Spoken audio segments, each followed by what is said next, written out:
말씀은 여호수아 20장, 21장 말씀인데요. 여호수아는 크게 둘로 구분된다고 우리가 잘 알고 있습니다. 이스라엘 백성들이 가나안 땅을 정복하는 그 내용과 그 정복한 땅을 분배하는 것. 근데 또 여기에서도 이제 분배가 언제까지 이루어지냐면은 19장까지가 분배에 관한 말씀입니다. 그래서 하나님께서 이스라엘 백성들에게 가나안 땅을 정복해서 그리고 13장부터 이제 조금씩 분배를 해 왔는데, 분배가 19장까지 이제 분배를 끝냈고, 오늘 20장, 21장은 이스라엘 백성들이 가나안 땅을 전체를 이제 제비를 뽑아서 분배한 뒤에 거기에 특별한 두 가지 정책을 또 하나님께서 주시는데, 첫 번째는 도피성이라는 그러한 제도이고, 두 번째는 레위 사람들에게 준 성읍에 관한 것입니다. 먼저 우리가 이제 도피성에 관해서 볼 때, 이 하나님께서 이스라엘 백성으로 들어가서 살게 한 땅, 그 땅은 이스라엘의 땅, 그들의 이 히브리 민족의 그들의 땅이 아니라 원래는 하나님의 땅입니다. 하나님께서 그분의 택하신 백성을 거기에다가 지금 놓는데, 이스라엘도 하나님께서 택하셔서 그들과 언약을 맺어서 이제 하나님의 땅에 들어가서 살아가게 됩니다. 그러면 하나님의 땅에서는 어떻게 살아가야 될 것인가? 우리가 집이 없을 때 이제 렌트를 해서 주인의 허락을 받고, 그래서 일정 부분 계약을 맺어서 렌트에 들어갔다고 해서 그 집에서 내 마음대로 막 이것저것 다 부수고 또 내가 원하는 대로 막 바꾸고 이렇게 사는 것이 아니라, 거기에 그 계약서에 약속되어 있는 어떠한 그런 것들을 기준으로 해서 우리가 또 자유롭게 뭐도 꾸밀 수도 있고 뭐 할 수도 있지만, 그러나 어떠한 그 정해져 있는 어떠한 규칙이 있는 것처럼 그 땅은 이스라엘이 자기 마음대로 하라고 하는 땅이 아니라 하나님의 땅으로서 그 땅을 어떻게 살아갈지를 하나님과 언약을 통해서 맺게 되었죠. 때문에 그 이스라엘 땅에서 살아가는 이거는 그 안에서 어떠한 이렇게 살라라고 하는 것은 거기에 뭐가 포함되어 있는 거냐면은 하나님의 성품이 포함되어 있습니다. 예를 들어서 집을 어떤 사람은 그냥 집에 대해서 그냥 대충 해도 괜찮은 그러한 그 주인이 있는가 하면은, 어떤 사람은 막 꼼꼼하게 막 이렇게 하는 사람이 있죠. 그 각 사람마다 그게 나쁘고 좋은 거를 떠나서 각 사람마다 주인의 어떤 성품이 나타나는 것처럼, 하나님께서 이 도피성이라는 제도와 그 다음에 레위인에게 주는 성읍이라고 하는 이런 제도를 통해서 우리는 하나님의 마음, 하나님이 어떠한 분인지를 알게 되는 것입니다. 자, 도피성이라고 하는 이 제도는 원래는 언제부터 있었냐면은 출애굽기부터 있었던 거죠. 출애굽기에 보면은 이스라엘 백성들이 혹시라도 잘못을 해서 부지 중에 살인을 했다. 이건 얼마나 큰 실수입니까? 이거보다 더 큰 실수가 어디 있습니까? 자기도 원하지도 않았는데 이 고의성 없이 어떤 큰 사고로, 그래서 이 갑자기 살인자가 되어버린, 자기도 너무 당황스럽고, 또 살인자가 되어버리면 성경에 있는 대로 살인을 한 자는 어떻게 되는 거예요? 사형에 처해야 되는 거예요. 그러면은 나는 원하지도 않았는데 사형을 당해야 될 그런 사람이 되었습니다.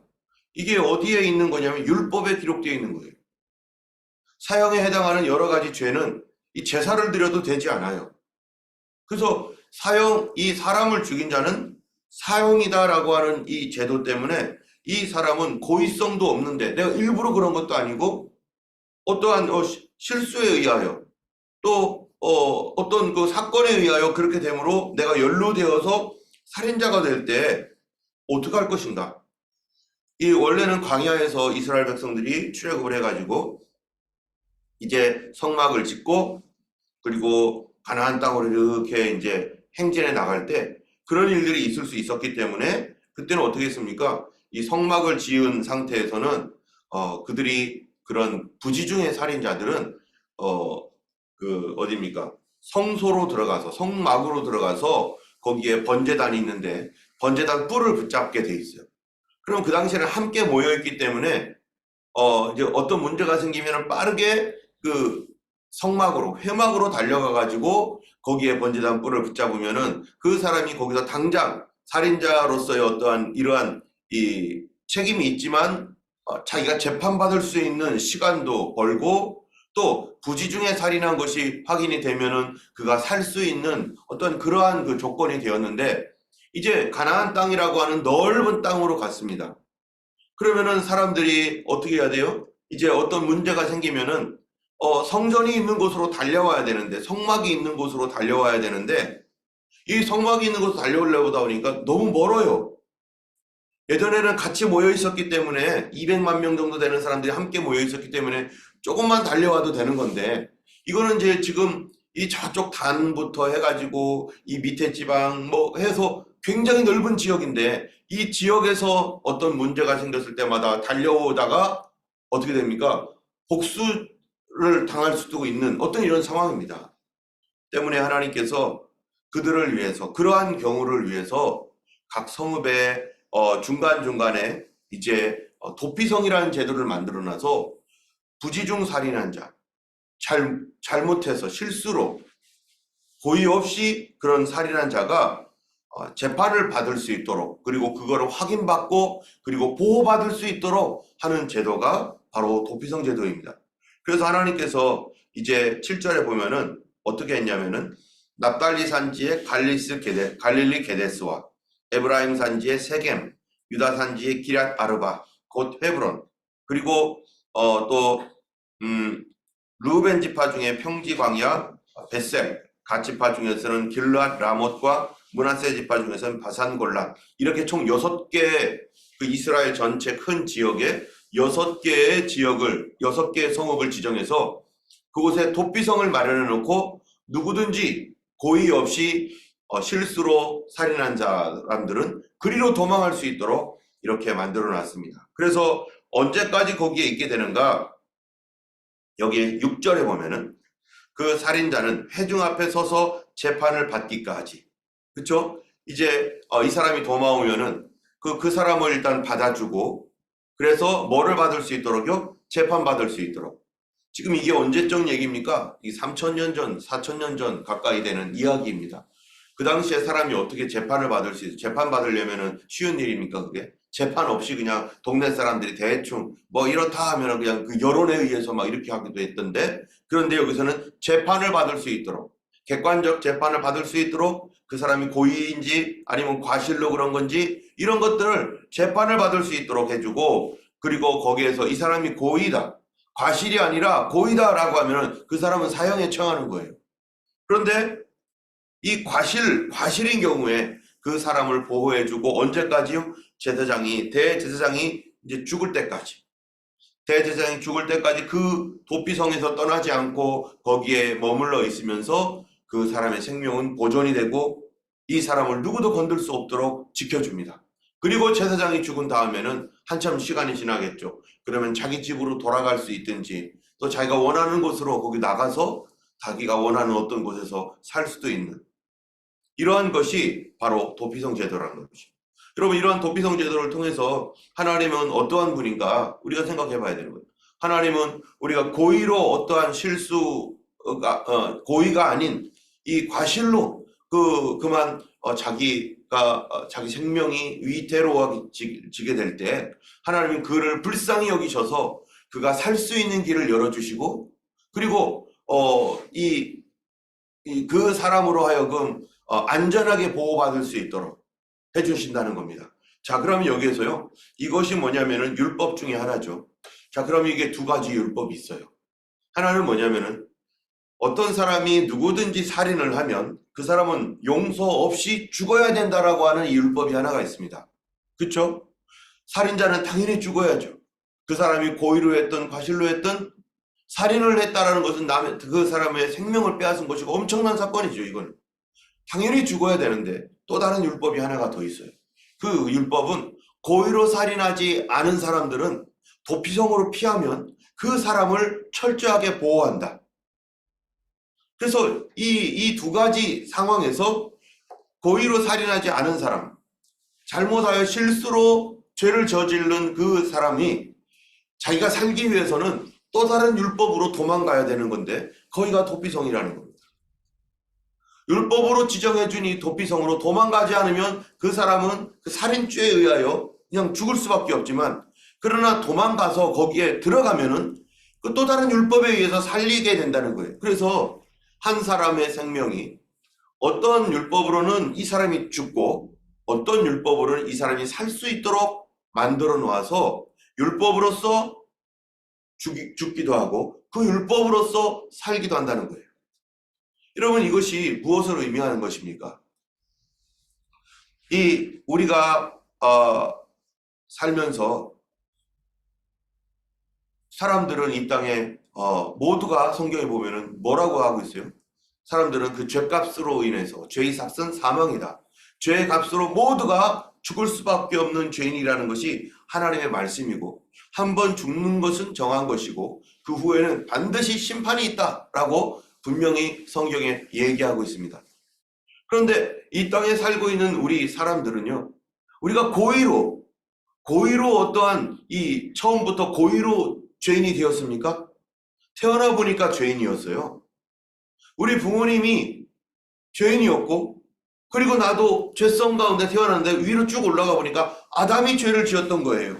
그 죄가 사람들 속으로 들어왔고, 영적인 파괴에 의해서 우리는 내가 원하든 원치 않든 죄인으로 태어났단 말입니다. 때문에 내가 일부러 죄를 지은 게 아니라 아담도 이 유혹을 받아서 죄를 지은 것처럼 우리는 태어나면서 죄인이라는 얘기입니다. 그런데 우리가 이 죄를 지으며 하나님 앞에 범죄하고 하나님 없는 삶을 살고 하나님 알지 못하는 삶을 살아가는 것이 우리인데, 그런데 이런 죄인으로서의 우리가 반드시 내 죄 때문에 죄의 값을 치르고 그 죄로 말미암아 죽을 수밖에 없는 우리를 위해서 주님께서 마련해 오신 도피성이 뭐예요? 바로 예수 그리스도입니다. 예수님은 우리의 도피성으로 내 죄 때문에 죽어야 되는데 그리로 도망할 때 하나님께서 우리를 구원하시는 도피성으로서 우리의 구원자이신 예수님을 정해놓으셨다는 거예요. 그런데 우리를 구원하는 이 도피성으로서의 이 제도는 어디로부터 온 거라고요? 이것도 하나님께로부터 시작됐다는 거죠. 여러분, 우리가 잘 아는 대로 율법에는 율법을 어떻게 사용하느냐에 따라서 율법이 나를 죽이기도 하고 나를 살리기도 합니다. 어느 날 예수님께서 명절이었는데 예수님이 이제 초막절 끝에 말씀을 가르치고, 그 다음에 맨 마지막 날 하루 더해서 심카토라라고 하는 그날에 아침부터 말씀을 가르쳐 왔는데, 그런데 가늠하다가 현장에서 붙잡힌 여인이 사람들을 끌고 왔습니다. 예수님을 고소하기 위해서 이 여인을 죽이기도 하고 예수님의 끈을 잡기 위해서. 그럴 때 예수님이 이 사람들이 왜 이 여자를 끌고 왔는지 잘 알고 있습니다. 가늠하다 현장에서 붙잡힌 사람은 사형입니다. 또 살인자도 사형이고 이런 사람이 사형인데, 그런데 사람들이 돌을 들어가지고 이 여자를 죽여야 된다고 하면서 다 돌을 들었어요. 그런데 예수님께서 하신 말씀이 뭡니까? 너희 중에 죄 없는 자가 돌로 쳐라, 먼저 쳐라 라고 했더니요, 아무도 못 치는 거예요. 자기를 보니까 자기도 죄인이거든요. 그래서 돌을 둘씩 다 내려놓고, 그리고 이 사람들이 다 떠나갔습니다. 그런 다음에 예수님이 하시는 말씀이, 여자야, 너를 고소하던 사람이 어디 있느냐? 했더니 없습니다. 그러니까 예수님 뭐라고 하세요? 나도 너를 정죄하지 아니하노니 다시는 가서 죄를 범치 말라. 나도 너를 정죄하지 않는다라고 하는 이 말, 예수님이 이 여자가 죄를 지은 거 모릅니까? 압니까? 다 아시죠? 사람들이 막 끌고 와가지고 막 그렇게 하고 있는데, 그런데 예수님께서 지금 그 현장에서 나도 너를 정죄하지 않는다라고 하시는 이유가 뭐예요? 예수님의 그냥 권위로 용서하시고 예수님 알아서 용서하시고 이런 겁니까? 아닙니다. 율법대로 사람들은 이 여자를 끌고 왔어요. 그리고 율법대로 죽이려고 하는 거예요. 그런데 예수님께서 어떻게 하는 거예요? 율법대로 하시는 거예요. 율법으로서 죽을 수밖에 없는 사람을 율법으로서 살리는 거죠. 어떻게 해요?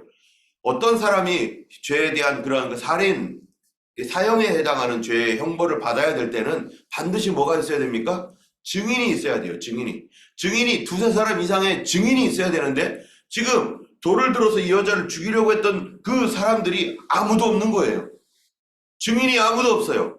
다 도망갔고 자기의 양심의 가책을 받아서 다 도망갔어요. 그러니까 증인이 없으니까 율법대로 하면 뭐가 돼요? 이 사람이 비록 죄를 저질렀어도 지금 증인이 하나도 없으니까 율법대로 하면 이 사람을 죽이면 안 되는 거예요. 이 사람의 양심 안에서는 자기가 이런 죄를 졌다는 거는 당연히 알겠죠. 그러나 증인이 없는 사건이란 말이죠. 그러면 율법대로 이 여자는 살아날 수밖에 없게 됐고 아무도 이 여자를 죽일 수가 없는 겁니다.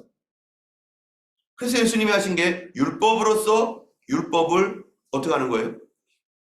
율법에서 보호해 주는 거예요. 율법으로서 율법. 여러분, 예수님이 이 땅에 오셔서 십자가를 지신 이유가 도대체 뭐고 그분이 죽은 이유가 뭡니까?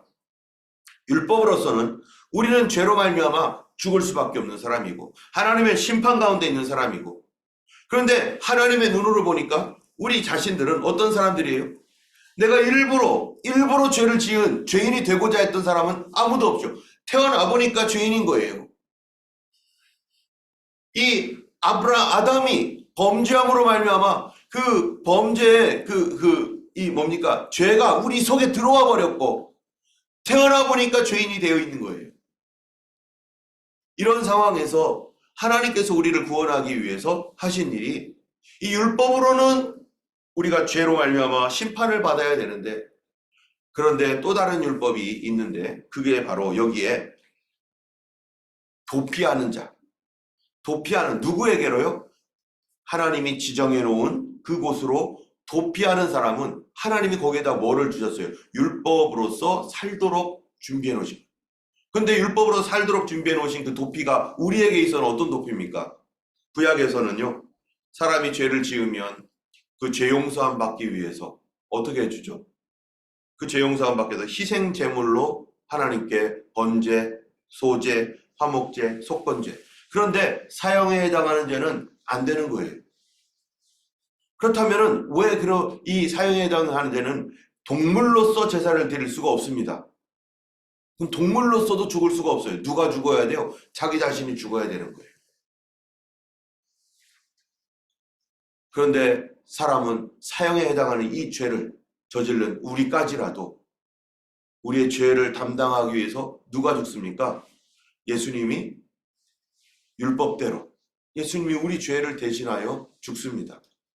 성경에서는 그분을 번제, 소제, 속건제, 화목제, 속죄제라고 말씀하고 있고 그거를 넘어서 율법에서 반드시 죽어야 될 그 사람, 자기가 죽어야 될 사형죄까지도 예수님은 구약에서는 짐승이었기 때문에 사형에 해당하는 죄를 용서받을 수 없었는데 그런데 예수님은 하나님의 아들로서 더 고귀한 생명으로서 본인의 생명을 바쳤기 때문에 우리가 비록 사형에 해당하는 죄인일까지도 예수님이 우리를 위해서 죽으심으로 말미암아 우리가 용서받고 우리가 사명받을 수 있는 거죠. 예수 그리스도께서 십자가에 달려 죽은 것은 무엇대로 죽은 겁니까? 율법대로 죽으신 거예요. 율법으로서 우리가 죽을 수밖에 없었는데 율법으로서 우리를 살리는 제도 바로 그것이 도피성이고 바로 예수 그리스도이신 것입니다. 여기에 보면은 언제까지 이 사람이 있느냐? 살인을 한 사람이 이제 도피성에 들어와서 이제 있다가 거기에 그 성을 빠져나가면 안 되죠. 그러니까 좀 답답하죠, 이 사람이. 그런데 대제사장이 죽기까지 그 성읍에 거주합니다. 대제사장이 죽으면 이 사람은 이제는 자유롭게 갈 수 있어요. 마찬가지로 예수님이 우리를 위하여 죽으셨습니다. 대제사장이신 예수님이 죽었어요. 여러분, 대제사장이 죽었다는 얘기가 뭡니까? 대제사장이 자기 수명을 다해서 죽은 거지만 그러나 이것의 영적인 의미가 뭐냐면은 대제사장이 죽으면 마치 그것이 이 도피성으로 피한 사람의 죄까지 짊어지고 죽는 것처럼 그 대제사장이 죽음으로 말미암아 그 사람이 사면되고 풀려나게 되는 것이 그 율법인 것처럼 예수께서 우리를 위하여 죽으심으로 말미암아 우리가 죄의 속박과 죄의 이 내가 책임져야 할 영적 책임으로부터 자유롭게 되는 것, 그것이 바로 사단이 더 이상 우리를 정죄할 수 없게 되는 것, 그리스도 예수의 십자가의 죽음 때문이라는 것입니다. 때문에 이 도피성이라는 것은 우리를 살리고자 하시는 하나님 아버지의 마음이고, 또 우리를 살리기 위해서 무엇까지 희생시키는 거예요? 그 아들까지, 하나밖에 없는 독생자까지 희생시키셔서 우리 죄를 용서하시는 그 하나님의 은혜와 사랑이 이 도피성 안에 있는 것이죠. 그런데 이 도피성에 들어가는 조건이 하나가 있어요. 아무나 막 들어가는 게 아니죠. 뭐라고 돼 있어요? 4절에 보면은 이렇게 말합니다. 이 성읍들 중에 하나에 도피하는 자는 그 성읍에 들어가는 문 어귀에 서서 그 성읍 장로들의 귀에 자기의 사건을 말할 것이요. 자기의 사건을 말해야 됩니다. 그 도피성으로 들어가는 조건 하나가 뭐냐면은 거기에 문지기, 거기에 지키고 있는 사람 앞에 내가 살인을 저질렀습니다. 내가 지금 실수로 잘못을 했어요. 나를 좀 살려주세요. 용서해주세요 하면서 나 살고 싶어요 하면서 그 성읍의 장로에게 얘기를 해야 된다는 거예요. 여러분, 예수 그리스도의 그 극렬한 도피성, 예수님께로 돌아오는 사람, 살기 위해서 들어오는 사람이 반드시 거쳐야 될 게 뭡니까? 자기 죄에 대하여 회개하고 자기 죄를 고백하고, 주님 제가 잘못된 사람입니다. 내가 실수로 사람들을 이렇게 했습니다. 그 사실에 대하여 자기 인정하고 하나님 앞에 엎드리는 사람을 하나님이 내치지 아니하고 그 사람을 받아주시는 거죠. 그래서 예수를 믿는 가장 중요한 조건, 우리가 살고 영생을 얻고 하나님의 자녀가 되고 성령으로 거듭나서 새 사람 되는 가장 중요한 조건이 뭔가? 그 성으로 들어가기 위한 조건, 바로 자기 죄에 대한 인정과 하나님 앞에 진심으로 회개하며 나아가는 그것이 반드시 필요한 거죠. 그래서 만약에 우리가 교회를 다니고 예수님을 믿는다고 하지만 그러나 회개한 적이 없다, 자기의 인생에 대하여 한 번도 회개한 적이 없고 그냥 교회만 다닌다, 그 사람은 지금 교회는 다니는 사람이지만 그리스도의 도피성 안에 있지 않은 사람입니다. 예수님의 도피성 안으로 들어와야 되는 거죠. 그 문 앞에만 얼쩡얼쩡거리는 것이지 그리스도 안으로 들어오지 않는 사람이에요. 때문에 예수님께서 오셔서 하신 말씀이 뭡니까? 회개하라, 천국이 가까웠느니라. 제일 먼저 말씀하시는 게 회개하라는 거예요. 회개하라. 우리가 모든 일에 오늘도 이 아침에 회개하기 위해서 나왔습니다. 우리의 구주이신 그리스도 앞에 우리의 가족들을 또한 하나님 앞에 올려드리며 그들도 그리스도 앞에 회개하도록 기도해야 되는 거죠. 여러분, 회개하지 않으면 어떤 일이 일어나는가? 우리가 어제 얘기했던 시므온 자손의 기업을 한번 봐야 됩니다. 여러분, 유다 자손도 기업을 받고 모든 자손들이 다 기업을 받았는데, 여러분, 시므온이라는 사람은, 시므온은 이 야곱의 12 아들 중에 하나였잖아요. 그런데 두 번째 아들이었습니다. 근데 둘째 아들이었던 시므온과 셋째 아들이었던 레위가 어떤 일을 했어요? 이 자기 역사적으로 볼 때 이 세겜 사람들을 잔인하게 학살한 사람이었어요. 자기 여동생을 그렇게 욕보였다고 해가지고 거기 있는 사람들 다 죽여버린 사람들이었어. 속여가지고 그것도 할례를 해가지고 그러면은 우리가 평화조약을 맺을 수 있다 해가지고 그들이 그 말을 믿고 할례를 했더니 비겁하게 사람들이 수술한 다음에 가가지고 다 사람들을 죽인 이런 잔인한 살인자였어요. 레위도 마찬가지고. 지금 이러한 가운데서 시므온과 그 후손들이 쭉 지납니다. 어떤 형벌을 받습니까? 그 아버지로부터 너희들은 다 이스라엘 중에 흩어져 버릴 것이다. 흩어지게 되면 어떻게 된다는 거예요? 없어지게 된다는 거예요. 소멸된다는 거예요. 저주를 받은 거죠. 그런데 출애굽을 해서 광야로 가면서 모세 당시에 어떤 일이 생깁니까? 시므온 지파와 레위 지파가 다릅니다. 시므온 지파는 회개합니까? 안 합니까? 회개한 삶을 삽니까? 안 해요. 레위 지파는 어떻게 합니까? 레위 지파는 하나님 앞에 바짝 붙어서 회개한 지파가 되었어요. 어떤 일로요? 바로 금송아지를 만들 때 그 이 죄에 대하여 레위 지파가 자기가 하나님께 헌신해가지고 그 일을 처리하는 일을 레위 지파가 합니다. 그래서 하나님께서 레위 지파에게 언약을 주는 거예요.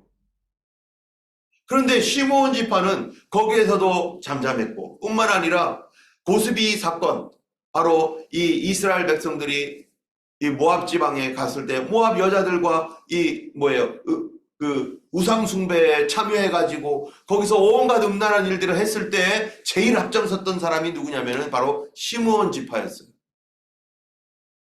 시므온 지파가 어떻게 됩니까 나중에? 그래서 땅을 분배받을 때 그들이 회개하지 않고 거기서 엄청 죽습니다. 원래 시므온 지파는 광야 초기에 인구가 얼마였냐? 5만 9천 명이었어요. 5만 9천.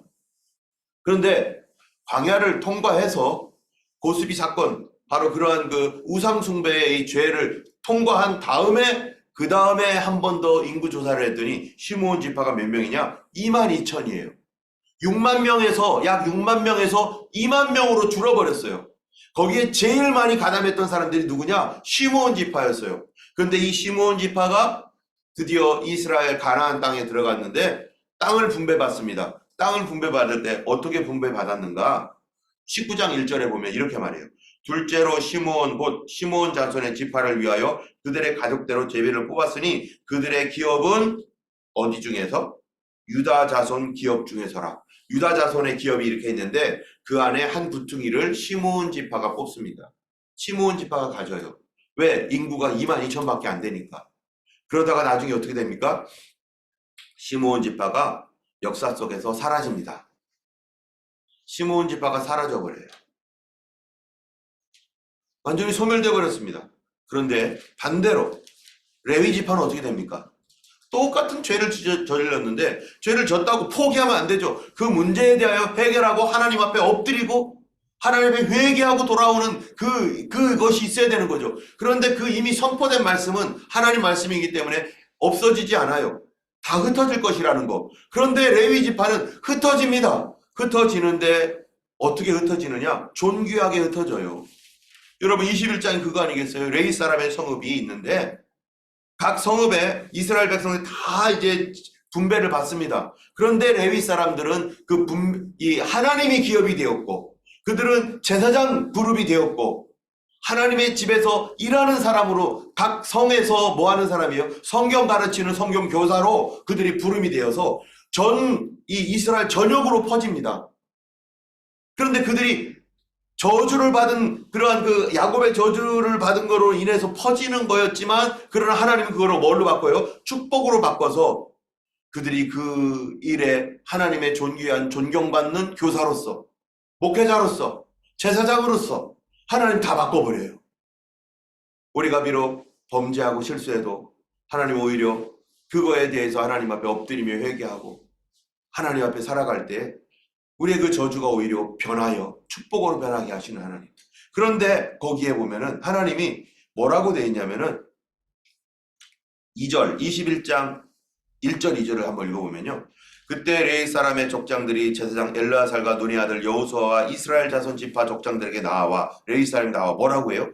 가나안 땅 실로에서 그들에게 말하여 이르되 여호와께서 모세에게 명령하사 우리가 거주할 성읍들과 우리 가축을 위해 그 목초지들을 우리에게 주라 하셨나이다 하며 뭐라고 하는 당당하게 말하는 거예요. 그 목초지 중에 각 지파의 목초지 중 우리가 받을 게 있다. 그거 당당하게 달라. 여러분 왜 그렇게 합니까? 레위인들은 하나님이 기업이 되고 그들에게는 땅을 주지 않았어요. 하나님이 기업이기 때문에. 그런데 레위인들이 우리에게 땅을 달라라고 각 지파에게 나와가지고 말하는 거예요. 우리에게 땅을 달라. 여러분 이 사람들이 왜 목초지를 땅을 달라. 우리가 먹고 살 수 있도록 책임져라. 이렇게 하는 근거가 도대체 뭡니까? 그 근거가 어디에 있는 거죠? 민수기 35장 1절에서 8절에 보면은요. 그 근거가 나오는데 그 하나님의 말씀이 근거예요. 하나님께서 그들에게 그렇게 주라고 명령했기 때문에 레위인들이 살 수 있도록 보장하고 레위인들이 목회를 할 수 있도록 그 각각의 성읍들은 그들을 책임져주고 보장하라. 그것은 그들의 그 성읍의 책임이다. 그리고 레위인들은 그들을 섬기고 그들을 영적으로 섬기고 그들을 위해 기도하는 것이 바로 레위인의 사명이다. 그래서 이 레위인들이 이렇게 보장받을 수 있도록 책임져 주는 거예요. 여러분 오늘날에도 교회에서 목회자가 있으면 교회가 뭐 해야 되는 거예요? 교회가 그들이 하나님의 일을 하고 하나님께 집중할 수 있도록 영적으로 섬기는 일을 할 수 있도록 그렇게 책임져 주는 것. 그리고 목회자는 그 성읍들을, 이 레위인들을 그렇게, 레위인들이 그렇게 그들을 섬기고 말씀으로 가르쳤던 것처럼 최선을 다해서 성도들을 신방하고 그들에게 말씀 전하고 하는 것이, 이게 바로 그들의 사명이죠. 이 근거가 어디에 있는가? 하나님의 말씀에 근거하고 있는 거고. 우리는, 여러분, 우리가 이러한 근거에 매이게 되는 이유가 뭡니까? 우리가 이 근거대로 이게 하나님 말씀에 따라가는 이유가 뭡니까? 우리는 하나님과 누구예요? 언약한 백성이기 때문이죠. 그러므로 하나님께서 레위인들에게 총 48개의 성읍을 레위인들이 이스라엘 중에서 받아서 그들이 생활이 보장되어질 뿐만 아니라 그 성읍을 섬기고 그 성읍들의 주변에 있는 성읍들을 섬기면서 하나님 말씀을 증거하도록 레위인에게 이렇게 보장을 해주신 것입니다. 오늘 이 도피성과 레위인의 일들을 통해서 하나님 아버지의 마음, 또 율법으로서 율법을 또 보호해주고 우리를 살리는 그 하나님의 성품과, 또 죄를 지었을지라도 회개한 자와 회개하지 않은 자, 회개하지 않은 자는 소멸됐지만 회개한 자는 오히려 더 하나님께서 또 존귀하게 여김을 받게 하시고, 그로 인해서 하나님의 그 말씀들이 그대로 이루어지도록 하시는 하나님의 섭리를 우리가 보았습니다. 마지막 말씀 45절 말씀 우리 다 같이 한번 읽어보겠습니다. 21장 45절. 여호와께서 이스라엘 족속에게 말씀하신 선한 말씀이 하나도 남음없이 다 응하였더라. 우리 하나님 말씀은 반드시 그대로 될 줄로 믿습니다. 마지막 때 예수님 오신다는 말씀도 그대로 될 줄로 믿습니다. 우리 하나님께서 그분이 신실하게 약속을 지키기 때문입니다. 이 시간 우리 함께 기도하겠습니다. 걸어가신 하나님 아버지,